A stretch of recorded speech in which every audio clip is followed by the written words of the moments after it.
This is Kevin Mel, and today we're drinking Jackie O's Covert Reality. Jackie O's is out of Athens, Ohio. Pretty excited to be trying one of their beers.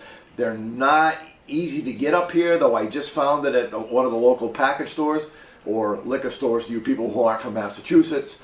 They've been around like 15 years. I've had them, the only time I've ever had them was when I was in Cleveland. This is a Hazy Double India Pale Ale with Azacca, Citra and Simcoe hops, which are the classic New England IPA hops. It was canned on 6/1, and it is 8.5% alcohol by volume. So we'll go ahead and give it a crack and see what we got. Not that often you get 12-ounce cans anymore. If you like the reviews, please subscribe. We're always looking for new friends. And go ahead and leave comments because we love talking about beer. So there, whoops. There we go. We got a little aggressive at the end of that pour. So we do have about a finger and a half, I don't know, about 2 fingers of just slightly, no, I would say it's a nice white head on it. It's that typical hazy, you can't see through the beer. It's a little darker orange. There are some bubbles streaming up through it. Overall, kind of what you're looking for in a hazy IPA. Aroma-wise, got a little bit of pine. Got a little bit of grapefruit, orange juice. Getting a little bit of that malt background, that little breaded cracker. I checked, I looked at Untapped. The last time I had a Jackie O's beer was almost exactly 5 years ago. It was June 28th of 2015. So let's see how this one stacks up. Cheers.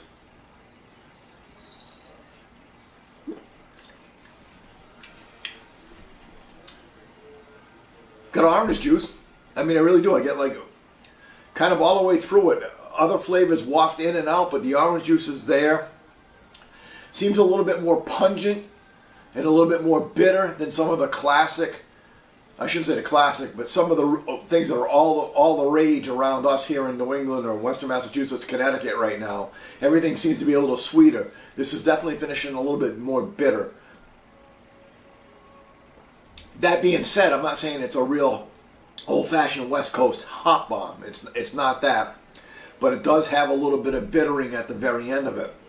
More like a traditional, I shouldn't say a traditional, because there is nothing as a traditional IPA anymore. Unless you want to go back to the old English IPA, which it's almost impossible to find anything that's even like that anymore. But what we would have considered more of an IPA 4 or 5 years ago, 3 or 4 years ago even, where you expected to have a bitter at the back end of the taste. Again, not the crazy in the back of your throat, shut your throat right down bitterness, but definitely has it.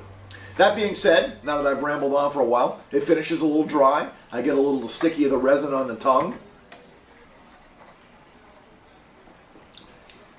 I do get some pine, some fresh cut grass.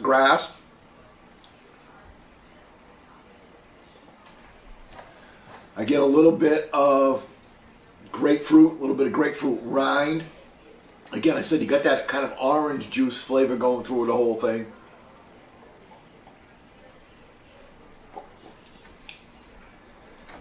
Yep, nice malt background, a backbone on it too. I'm picking up the malt, a little bit of that white bread flavor to it. All in all, I think this is an excellent beer. I really like this. I would. They only had a couple cans of it. I might pick up more of it. I'm not even sure. It's just they're doing something else that I can't really get around here anymore. It's a little bit kind of an old school IPA mixed in with some of the new school techniques, but it still has enough going on. I think it's well balanced. You do have malt. I think it's truer to what an IPA should be, where it's still a little bit bitter. And I think you still get some nice flavors and undertones that you don't get in some of the other beers. Oh, I really like this beer. If you can get it, try it, let me know what you think. Till next time, keep drinking.